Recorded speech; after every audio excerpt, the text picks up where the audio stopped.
shy, but wait a minute while I make you mine, make you mine. 떨리는 지금도 you're on my mind all the time. I wanna tell you, but I'm super shy, super shy. Jadi bismillahirrahmanirrahim. Kemudian sebelumnya kan di masa kehamilan Nabi sedang kemudian ya. Jadi di sini Nabi mau menjelasin sedikit tentang pendidikan kesehatan pada Malafian yang telah mengalami masa persalinan atau di mana kebutuhan ibu nifas saat ini. Di mana kebutuhan dasar masa nifas itu diantaranya yaitu ibu memerlukan istirahat dan tidur yang cukup. Jadi di sini Najwa mau ngasih tahu ada beberapa kebutuhan istirahat ibu nifas meliputi istirahat tidur yang cukup. Ibu nifas perlu tidur untuk pulih setelah persalinan yang melelahkan. Jadi habis ngelahirin tuh kan capek, buat yang gimana rasanya capek. Jadi istirahat yang tidur yang cukup itu sangat dibutuhkan Malafian yang lagi mengalami masa nifas ini. Perhatikan agar mendapatkan cukup waktu istirahat. Yang kedua itu ada nutrisi yang baik. Makanan bergizi penting untuk pemulihan ibu nifas dan dalam produksi ASINya juga. Malafian nyusuin apa gimana? Nyusuin ya, keluar air dosanya banyak. Jadi dalam masa menyusui itu perlu nutrisi yang baik, makan makanan yang bergizi, dan pastikan mendapatkan makanan yang seimbang dari daging gitu ya, telur lah jangan jauh-jauh, daging mah ini ya nangka, terus kayak telur, tempe, buah-buahan, sayur-sayuran, minum-minum air putih yang cukup, itu makan makanan yang bergizi. Terus yang ketiga, perawatan luka dan perineum. Perineum itu dari Malafian ada bekas luka jahitan nggak? Nggak ada ya. Jadi kalau misalkan ada bekas luka jahitan setelah melahirkan itu dirawat lukanya pada ibu nifas. Ibu nifas mungkin memiliki luka bekas jahitan atau setelah persalinan. Yang keempat itu ada kebutuhan dukungan emosional. Berikan dukungan emosional kepada ibu nifas proses persalinan dan peran sebagai ibu baru bisa menimbulkan stres. Jadi kalau misalkan habis persalinan itu biasanya kan kebanyakan ibunya itu mengalami depresi, stres, kayak baby blues gitu ya, sering marah-marah mungkin karena kecapean juga. Di sini peran penting juga keluarga untuk mendapatkan dukungan emosional sama ibu nifasnya, kayak ngasih semangat, support, kayak ngasih hadiah lebih kecil biar kayak ibunya tuh nggak sering marah-marah gitu. Takutnya kan baby blues, jadi sering marah-marah, depresi kayak gitu.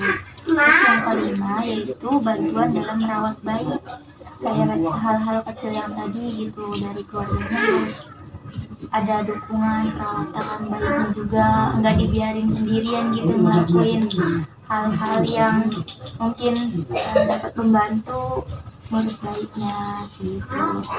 Bantuan dalam merawat bayi, ibu nifas mungkin memerlukan bantuan dalam merawatnya seperti mengganti popok, menyusui, dan merawat bayi setelah istirahat.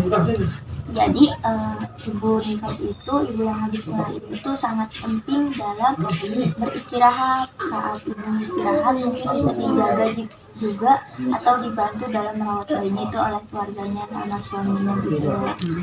Nah, jadinya kan misalkan ibunya mau tidur nih, jadinya ntar dijagain sama suaminya. Terus yang keenam, tanda-tanda kesehatan. Tanda-tanda kesehatan ibu nifas seperti demam, misalnya kalau ada demam gitu ya, harus sudah dipantau kesehatannya, ini udah ada gejala-gejalanya nih, jadi kan bisa dijaga atau dipantau istilahnya biar enggak terjadi demam yang parah gitu, dan dipantau kesehatannya, terus juga perdarahan yang tidak normal. Kalau misalkan orang hamil kan biasanya ada perdarahan juga ya Mafian. Mafian ada nggak? Nggak, alhamdulillah ya, lancar aja ya. Atau gejala lain yang perlu segera ditangani. Jadi dipantau tentang kesehatannya agar tidak mengalami hal-hal yang tidak diinginkan seperti perdarahan. Terus di sini juga ada hal-hal yang bisa dilakukan pada ibu untuk memenuhi kebutuhan istirahat dan tidur. Agar ibu istirahat yang cukup dapat tercegah dari kelelahan yang berlebihan. Yang kedua, sarankan ibu untuk kembali pada kegiatan-kegiatan rumah tangga secara perlahan-lahan. Jadi ngelakuin kegiatan-kegiatan rumah kayak masak, nyuci, ngepel, itu istilahnya jangan berlebihan dulu. Kayak tapi harus ada pergerakan gitu biar hasil dari proses melahirkannya enggak kayak bed rest banget gitu, ada gerakan mobilisasi, ada gerakan biar kembali cepat pulih gitu aja. Terus yang ketiga itu mengatur kegiatan rumahnya sehingga dapat menyediakan waktu untuk istirahat pada siang, kira-kira 2 jam. Kalau siang itu bagus banget istirahatnya itu dari jam 1 sampai jam 1, 2, jam 3 lah, 2 jaman ya. Kalau siang itu kan orang kampung ada ya yang biasanya ini habis ngelahirin nggak boleh tidur siang, ya kan ada kayak gitu. Iya, dibangun-bangunin tidur. Jangan tidur, udah siang bangun gitu ya. Iya, Padahal itu sebenarnya bagus banget buat kesehatan ibu nifas. Kan banyak ngeluarin darah tuh ya, pasti kan harus banyak istirahat, capek, biar seger lagi. Iya, orang kampung kan ada yang gitu ya, nanti Tidur kayak suruh nyanda. Iya, terus nggak boleh makan yang ikan kayak gitu ya. Itu masih ada Mafian. Nah iya, pisang apa, buah-buahan. Padahal itu makanan yang bergizi buat mulihin proses Telur kayak persalinan boleh. juga. Ntar katanya nonton. Apanya? Peranakan jadi kayak begitu katanya nyumpel, peranakan keluar. Padahal Orang kampung sebenarnya dalam kesehatan itu kalau makan telur berprotein kayak ikan gitu bisa cepetin proses penyembuhan luka. Kalau ada yang dijahit gitu ya, itu kan di rumah sakit harus makan telur berapa butir, 10 butir telur disuruh makan terus. Terus yang selanjutnya kalau misalkan istirahat malam hari itu 7 sampai 8 jam Mafian. Misalkan tidurnya jam 10 ya. Berarti kalau misalkan 8 jam 11, 12, 13, 14, 15, 16 10, 11, 12, 1, 2, 3, 4, 5, 6 jam 6 udah bangun. Itu yang normalnya gitu. Biasanya kan kalau malam mah keganggu sama dedenya ya, jadi kebangun-bangun itu kan jadi kurang istirahat ya. Itu istirahatnya boleh kalau misalkan pagi, siang gitu, yang penting istirahatnya cukup, jangan kurang ya. Terus kurang istirahat akan mempengaruhi ibu dalam beberapa hal. Yang pertama, mengurangi jumlah ASI. Udah pasti ya, ASInya juga berkurang kalau misalkan ibunya stres, kurang tidur, kecapean.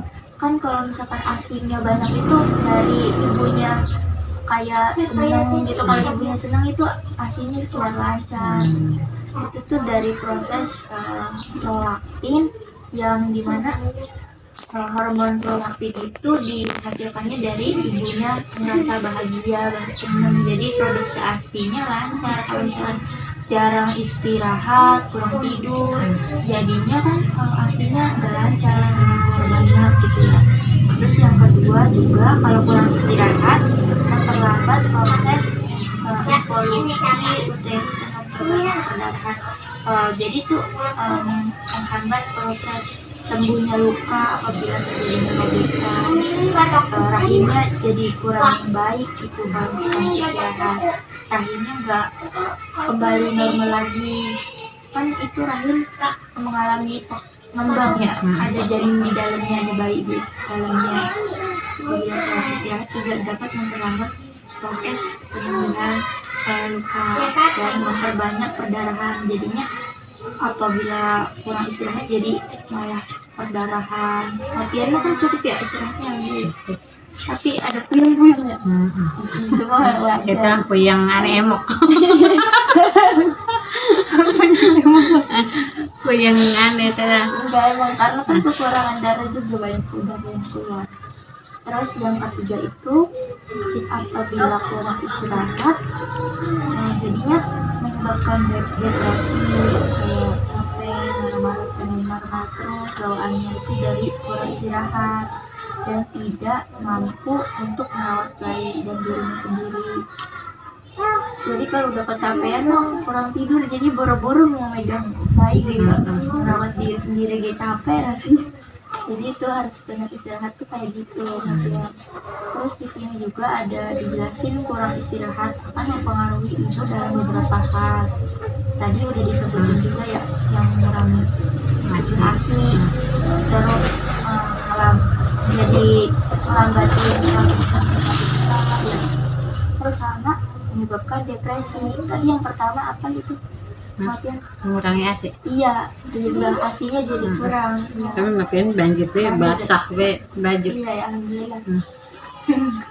Terus di sini sih paling itu mah gampang ya, cuma istirahat mah pasti hal yang sepele tapi susah dilakuin kalau misalkan Kalau banyak gawean mah gawean. nggak ada yang bantu-bantuin. Iya, kan tadi tuh di awal ya harus ada peran suami dan keluarga yang bantuin biar ibunya juga bisa istirahat. Terus di sini ada beberapa faktor yang dapat mempengaruhi seorang ibu nifas yang kurang istirahat.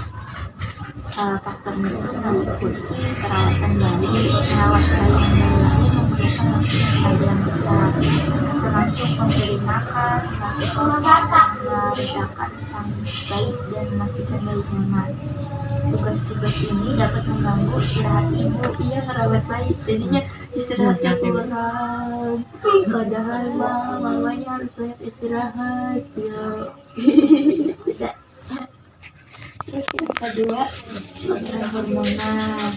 Itu mah kalau setelah ngelahirin biasanya tuh pola tidurnya terganggu karena emosinya turun naik gitu ya, capean.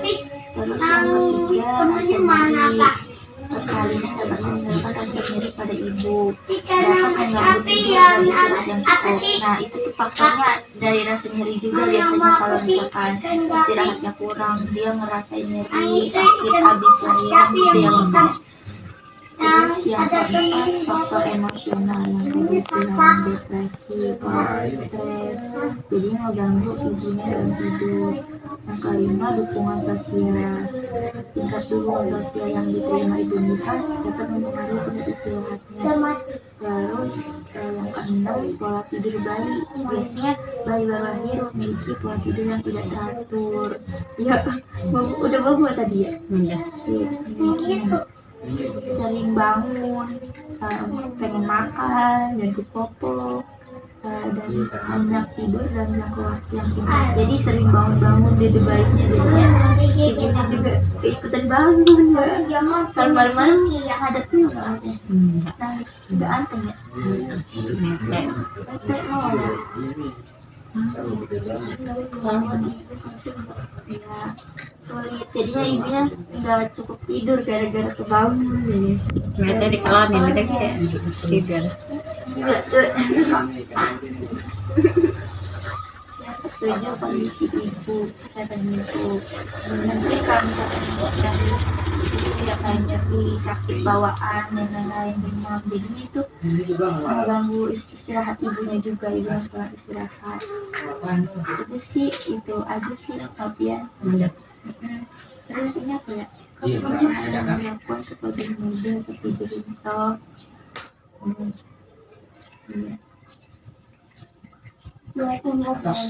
Kalau misalkan cara tidur di malam hari makin ini tidurnya nggak kenal itu Tapi sih, tidur bilang tadi jam 10 tidur. kalau malam. Gimana? Kan kalau maghrib ngelonin, udah tidur dah. Habis maghrib tidur, bangun-bangun jam 7:30 melek. Terus kita tidur lagi jam 10. Itu kalau siang tadi maksudnya tidur ya. Dikasih sama Pian habis bangun beranak ya tidur be. Iya, Nggak pernah nggak tidur. Orang suruh bidan suruh tidur be, tidur. bagian guys sebentaran guys setengah jam dia tidur. Biar aksinya lancar ya. Tapi masih ada itu yang orang-orang kartun mah ya. Nggak ada yang masih punya nenek-nenek makan. Kalau nenek-nenek mah lewer ya, jangan tidur be begitu. Makan geng, nggak boleh jahe, telur, bakso, kentang, pisang. Udah Lopian, makasih Ya, ya. udah. Mau ngasih tahu itu aja Iya. biar sampai